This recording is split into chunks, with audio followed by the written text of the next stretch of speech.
hello. Welcome to the Be Your Own Hero show. I'm your host, Sacred Rights. I am a professional speaker and a professional. Let me see where do I want to go. I think I want to go with professional motivator. Motivator. I want to go with motivator today because I've been getting some good comments from some people that have made me feel like I'm doing the right things. I'm doing the right things, saying the right things. All right, so today, once again, is the Be Your Own Hero show. Hero is an acronym. It means helping everyone reaps optimism. It also stands for high emotion, radiates overflow. That name was given to us by Rev Mel. Shout out to Rev Mel for getting it together. And I just wanted to do a couple quick quick disclaimers. I am not a full-time person. I'm not a full-time, what's it called? What's the thing called again? Man, I'm just nervous. I'm just nervous. That's what's going on. I'm just nervous because I'm doing something new today. So for those of you that don't know, happy birthday to me. My birthday was this weekend, and happy birthday to me. And so I didn't get to do everything that I wanted to do in terms of doing the show while I was live. But just a couple quick things I want to mention before we get into this very special episode. So I'll show you something. I zipped down from New York down to Baltimore to celebrate my birthday with Fee King. And let me just show you her. This is us. Can you see that? I hope you can see that. That's me and her getting it together. About to get out there and tear the town up. And so that's me and Fee King. And that was, again, down in Baltimore, and I came back up. And so you're seeing me live in New York, but I was down in Baltimore this weekend. And let's see, there's one more, I believe there's one more photo. Yeah, here we go. So this is dedicated to Reverend Mel because she's been talking about trees. This tree really struck us. This tree was massive. It doesn't look big in a photo, but this picture was huge. It was huge. And so it took up a lot of space. And so that gave us something to smile about. And I think one more. Oh, yeah. So this was a great come up. Look who this is. Look who this is. I caught this person right at the Bowery. So we were just walking around, and I was like, yo, that's the lady from that's Sonia Stone, the actress that played on The Wire and many other shows since then. And I just ran into it, and I was like, oh, I got to get a photo of her. And she cracked a joke about the fact that she's wearing a trash bag. You can see she's wearing a trash bag there because she was just on a cruise that was outdoors. And so she had to cover herself up with everything. And I was like, oh, sorry, baby. Sorry, I got the photo with you. And so I took a photo with Sonia Stone. All right, so that's what it is. Fee planned a great series of events. We did all kinds of things, and we did all kinds of fun things while we spent time in Baltimore. I want to introduce my concept this maybe this week. Maybe I'll be able to keep this up all week, but I don't know. But I know we got to keep it up for today. So for today, I'm having a guest. I'm having a guest. So shout out to Marco. Marco is the husband of Rev Mel, the one I was just talking about. So Rev Mel and Marco are two halves of a great big whole, and they do so much stuff together, so many things together. And it's really great to not only have him as a person who does so much with Rev Mel, but who has also had a stroke like me, and that can talk to this as someone who has really been blessed by it. I'm gonna use a nice term. You've been blessed by it, and what can come from that. So let me hit you with the drum roll, and let's get him up on screen. So let's go.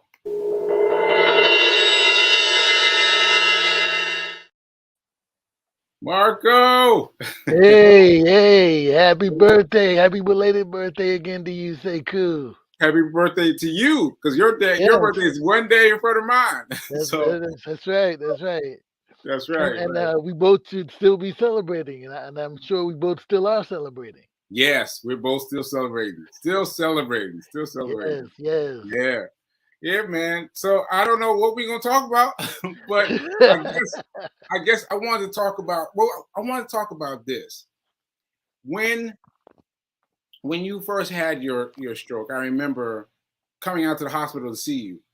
hmm And I I I did that then, and your energy then was different than your energy, you know, all these many years later when we were talking about it after I had a stroke, after I had a stroke and I had something more to talk to you about. So I mean, are there different phases? Are there different, different, feelings you do? Like, how was the difference between being a well, I guess you should define your stroke for people, but just was there a difference between the attitude then and the attitude now? Um, it's learning more. It's learning more about yourself, learning more about your body, learning more.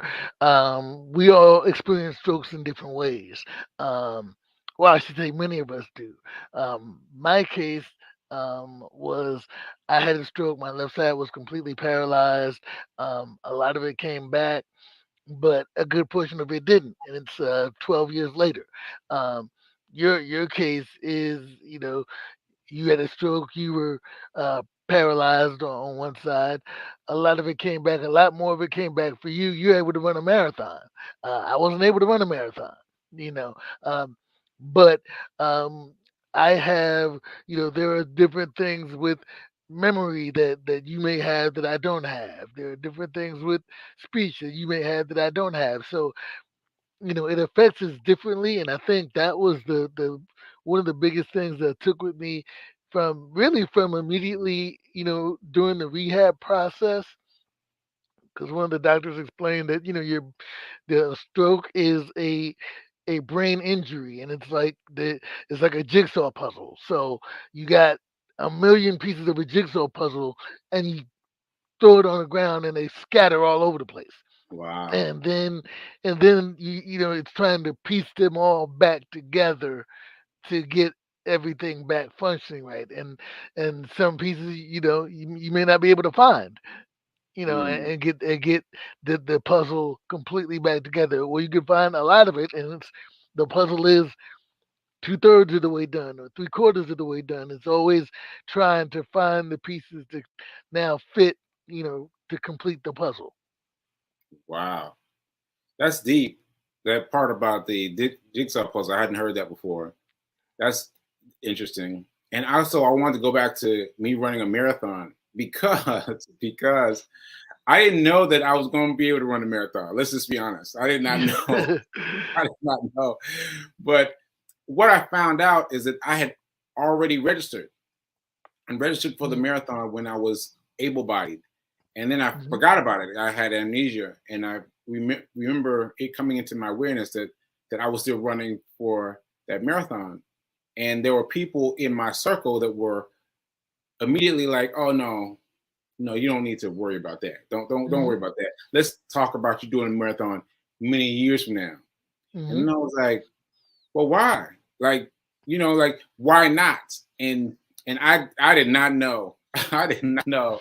I did not know, which is why I made it part of the Guinness World Records because I wanted there to be something pulling me, like to Mhm. go after it, to do it, and it was hard. it was I it, can imagine. It's hard for people who don't have a stroke. So I can imagine how hard it was for you. yeah, yeah, and I still remember it. Like you just brought it up. I still remember the different pieces of the puzzle there, and I'll use your puzzle to add things to it. But yeah, so that was a lot. What you said about the jigsaw puzzle. Now, did you have any like it seems to me like you haven't had any degradation in terms of your thinking, in terms of your articulating words, which was a big problem for me. And as you can tell, folks that are watching the show, it's still a challenge for me. Like, yo, how you saw it in the interview in the beginning today. I was like, trying to get my things together. So did you have something like that? I think I believe I was fortunate in that aspect that once I could pretty much I could always kind of talk. I didn't lose the ability to speak. I didn't lose much in terms of memory. I was able to continue that, and maybe that was the thing that was pulling me. As opposed to the physical of running a marathon, because one of the, it's funny because I had said at one point that I know because I've worked on a New York City marathon. I was working on a marathon last year when you ran, um, and I said to myself that I know I'm fully back if I'm able to run a marathon. That was a goal for me. Wow. Eventually, I gave up on that goal. Wow. um, but the one thing that was important, because I run an internet radio station, and that was, and I do concerts and events, so there's a lot of speaking involved. So it was important to me that was the thing, I guess, maybe that was pulling me to be Mm, able to still um, be able to do what I do what I love, and share music, and provide an outlet for artists and that sort of thing, and be able to have the platform that I have. So that has been, a big thing for me. And then the physical kind of catches up, so I still can't move like I want to, but I can move enough so I can still host events. I may look funny to certain people doing it or whatever, but that became less and less of a concern for me because I learned to deal with being differently able. So it's yeah. nothing it's nothing that I feel I can't do. I just do it differently than other people. Yeah. Let me emphasize that. Do it Mhm. differently than other people. Do it differently than other people. Do it differently than other people. Because for me, I don't know about for you, but for me, everything has changed. Mhm. Everything has changed. I mean, everything. And it's so hard to explain that to people. Like everything has changed. Mhm. Like like how you do what you used to do so easily has changed. And you got to figure out different ways to communicate that same thing. And so how's that been for you? Um, for me, it's probably like you mentioned. You have you struggled with the articulation and that sort of thing, which has always been a big thing for you because you're a writer, you're a speaker, so that's a major challenge. For Yes. me, it's the physical. I used to love to dance. That's how I met Rev Mm, Mel. We were at a right. party dancing. Um, so that I don't do that as much anymore. Or I had to learn how to do that differently. Things like washing dishes or picking up stuff because I'm running an event and I need to carry something, or I can't wait for my nature is I'm not gonna wait for somebody to do it, or I just can't tell, hey, pick that up for me and carry it over there. I'm gonna try to do it myself. Mm, Those types of things for me um, is what I had to navigate and figure out. Okay, how am I gonna do? Even being able to drive, and there was 'cause it was a long time that I always wanted to start driving again, but it was a good 8 years or so before I felt comfortable, like being able to drive primarily one handed and that sort of thing, and be comfortable. Because what happens if you get in a situation and you need that other hand? You need, mm, that to be able to grab the wheel with two hands or whatever. But once I got, it took a while to get that comfort level back. And that's like you said, it's hard to explain to people mm, who are not going through it because it is another mindset mm. that you have to have. It's like if someone says, hey, hey, come over here real quick. It's like I'm not running anywhere. It's like but you can't say that without sounding rude. It's just Yeah. kind of like I'll get there. I'm coming as fast as I can. Type Yeah. of thing. But it is a different type of way of being, and hard to communicate, and Yeah. hard to make people feel that they don't have to cater to you per se. Mm, You can, you'll do it. You're just gonna be a little different. mm, yeah. For those of you watching, I got a comment on the sidebar about Marco driving. Yo, I came up. So Riverdale came and picked me up in Nashville, Tennessee, and we got out the elevator, out of the airport. We get in the car with you, and I was sitting up front next to you, driving this car, and I was like, "Oh my goodness!" I was like frozen because you were doing everything so fast. You were doing everything so fast, and given my amnesia, like I've forgotten what it was like to be back in New York, to all the pedestrians and all the cars and all the things that are used to you, but that you're used to now. But for me, coming out of amnesia, I was like, what is going on? How are you steering past all these people? How are you getting? And then you were talking to me like we're having a real conversation about strokes. So I was like, oh, right. So I want to give you props for managing that, because I couldn't drive yet either. But for you to have really owned it and be able to wheel it, I commend you, bro. I commend you. Thank you. But Yeah. it's like you said, you were in a space then that you couldn't see it, but now you could probably see it, and you'll be there. You have more mobility, so you'll be there. Shortly. But for you, I think it's different because it may be, and maybe it's a question for you, that it's more the mental than the physical for you. Mm, The mental for you seem to be the mind over over matter, because you're going to run the marathon, and all of that. But because I think a lot of what we go through when we have a traumatic experience like this, having a stroke is certainly mental. I mean, there's a lot of therapy that goes with it. Like when I was in therapy, somebody told me group therapy can be very important for you because you'll see other people, and you'll see the mm, states of other people.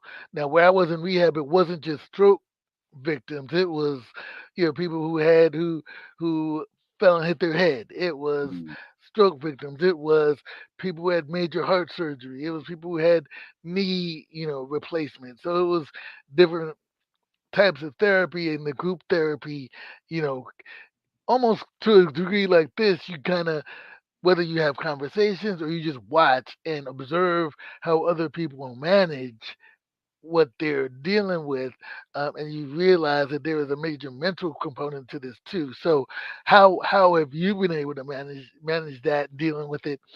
Because you're also a thinker, you mm. know. Yeah, How do you manage that process for yourself? yeah, yeah. It's been challenging. It's been challenging because my thinking isn't as good as it used to be. Hmm. I have to say it honestly. I have to be clear about it, because people see me and they see how I express myself and they see how I'm moving and they think, oh, he's fine. No, he's Hmm. fine. And it's like, no. Like yesterday, yesterday I went to see a doctor yesterday, and I got there only to find out that I didn't do all the preliminary stuff that I needed to do for that doctor. Now that's something that should have known better. I should have read the stuff for that doctor, the pre stuff, like all the things. Like, and I've done this before with this kind of doctor before, with my mom, with other people who have had similar things that they need to check on. And I was like, how did I forget that? How did I forget that? And and I felt bad. I felt awful for forgetting the lead up, just the lead up to the doctor, because I made sure I just said I was in Baltimore for the weekend, so I had to make sure I get my stuff together, got back from Baltimore to go see this doctor. All of that for the doctor to be like 5 minutes. Hey man, you need to do all this preliminary stuff beforehand, you know? And so that hurt me a little bit. And Mm. also, I'm gonna add one more. Like later that same day, I was trying to get my book published. My Hack Your Pain. For those of you that don't know, Hack Your Pain Now. Hack Your Pain Now is a book that I just released, but there was some behind the scenes stuff I had to do, and I couldn't figure it out. And this is something I've Mm. used many times before. Like I could see that I've used it at least twice before. Book uh, publishing it through Amazon, right? So it's my third book, and I just couldn't figure out like where is the button, right? And I had to go get the help of a neighbor to look at it and figure it out, and she figured it out like that, and I was like, oh man. Mm. So the fact that my mind is not moving as quickly as it used to, as quickly as it Mhm. used to, is painful for me. And trying to do this show and trying to do the other things that I do that I used to do so well, it has its effect because I'm already trying to let go the intro to the show, but I know how the intro to the show went. I got a little tongue tied and whatnot, so I got to get past all of that and Mhm. be able to see myself as someone who's trying, who's trying his best. You know what I mean? Yeah, that's the key. That you're there's always a level of recovery. I mean, how I've looked at it is, though I still don't move the way I used to. You know, I'm not giving up. Even if I'm not actively doing therapy, I'm still working. I'm still walking. I'm still moving. I'm still, there's nothing that I just can't do. I just have to do it differently, and then Mm, I'll continue to work on what I can do. And I think you are in the same. You're certainly in the same situation, just differently. yeah, You that you may not be able to think like you could, but you're actively using that. So there'll be more things that come to you. I mean, because you are far, even from when you were here for the marathon, you are far ahead of that pace now. you know so I'll accept so it's it. understanding where you're coming from, and the strides that you continue to make, and like you said, being able to let go of the things that you know you wish you could do better. It's like, yeah, I wish I could have done that better, but I did it. I made it happen. So next time maybe it'll be that much better, just by a little bit, and then you just keep working it, keep working it. Yeah, I wanted to point out this comment from Linda. Linda says the puzzle metaphor is a great way to illustrate the effects of a stroke and the recovery following. Yeah, I thought that too, and I just want you to just put a little pin on it. Just whatever you want to add Mhm. to that now, Marco, if you wouldn't mind. Well, I got it. That's not my metaphor. That I got that from rehab where I was at, and I'll even give them a plug. Burke Rehab Center. One of the very best, I believe. And for those folks, and I think this is important for people to understand, because it was important for me, and for those. I mean, strokes are more and more common for younger people. I had my stroke at 42. So it's important to understand that it is possible, and doesn't necessarily have to be just high blood pressure that causes it, or just this or just that. It's any number of factors. From stress to not eating right to not sleeping properly to any number of factors. So certainly, one, we have to take care of ourselves, um, and do all the things that we take for granted. We work hard. We have to continue working to get to that next level, so we don't sleep or all that. But Mm, my point about that is, you know, if for folks who have a stroke, or you're dealing with helping with someone who has had a stroke and they're going to rehab, you know, don't expect them to come out of rehab and be fine, and they're back to where they were. The rehab process is to get you kind of functional in the world again, because Mm. you're only going to stay in rehab for but so long. You're only Right. going to be in the hospital for but so long. You're Right. only going to be in rehab but for so long. Right. But for me, that so long was 3 weeks.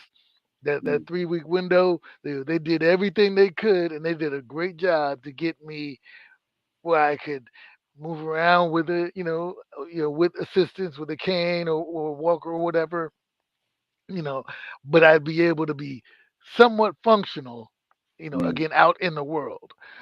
Then the work begins. Then it's Mm. really kind of, acclimating yourself to moving around. And, in my case, because again, I had to use a cane. I no longer use a cane, Right. because I got to the point where it was, literally and figuratively a crutch.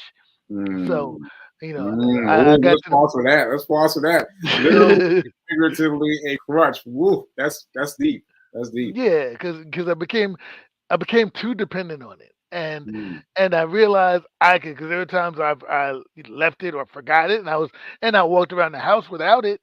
Mm. So, and there's a certain level of independence that was Mm. needed, um, to accept that next step of where I was at. So I stopped using the cane, but the process is kind of never ending. Yeah. Um, that or can be never ending. There are a lot of people that recover fully and are completely back to where they are, or by the naked eye, you think they're back to where they are because they may Right. still have weakness on that particular side, or Right. they may have, their thought process is not quite the same, or their speech is Right. not quite the same. It may be close, or they work really hard to make it work, or they may have a facial, they may have still a slight droop on their face that Mm. that they Yeah. didn't have before. Right. So there are lots of little things that you still have to go through, and it's important that people around you understand, um you know that's a process, and Yeah. understand that you have a lot that you're going through in trying to navigate this process. Yeah. Yeah. I want to to piggyback on that because you talked about um, well, let me phrase it this way. When, just now, when I was telling the story about I found a neighbor to help me with the book, right? She asked me questions about the process, right? And I came to realize something that's very important, and that is that we speak about what happened, like what happened with us that made us have the stroke. And I don't know everything, folks, because my mind was kind of on and off and on and off. Even though I was fully awake, my mind was kind of on and off. But I remember that Fee King, shout out to Fee King, she picked up on something. And she said that the doctor said that I wasn't drinking my water, that I was not drinking my water. Now, at the time, I was running a mile, at least a mile a day for 409 days. So it's a lot of water, a lot of, you know, um, I don't know what to call it, but just a lot of expenditure of water. And I wasn't drinking my water. And so for those of you out there who are thinking, oh, I should drink my water, drink your water. Drink your water. It's for real because, like if I had but known that it was drinking water, of course I would have drunk my water. Of course I would drink my water. But feeling like, oh, I don't need the water, I don't need it, that had its effect.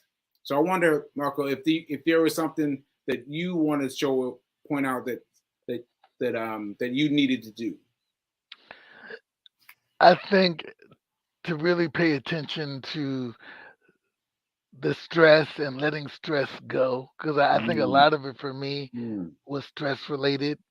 You know, mm, my blood pressure wasn't particularly high; it was borderline, so I could have done better with that. I probably could have drank more water, but I think a lot of it for me was stress. I think, and my doctors had theories about why the blockages came up, but you know. When I had the stroke and I was on the way to the hospital, what the EMTs and the doctors were saying was like they were asking me if I smoked. They were asking me, other questions that would indicate that would have that they saw based on how thick my blood was. Mm, So, so which again caused which contributed to the blockage, of mm, my brain and all of that. So, at some other point, maybe we'll talk more about what happened and the feeling of it, because they say stroke is a silent, it can be silent and deadly, and it's mm. true, because for me, I had no idea it was coming. There were no real symptoms. It just happened.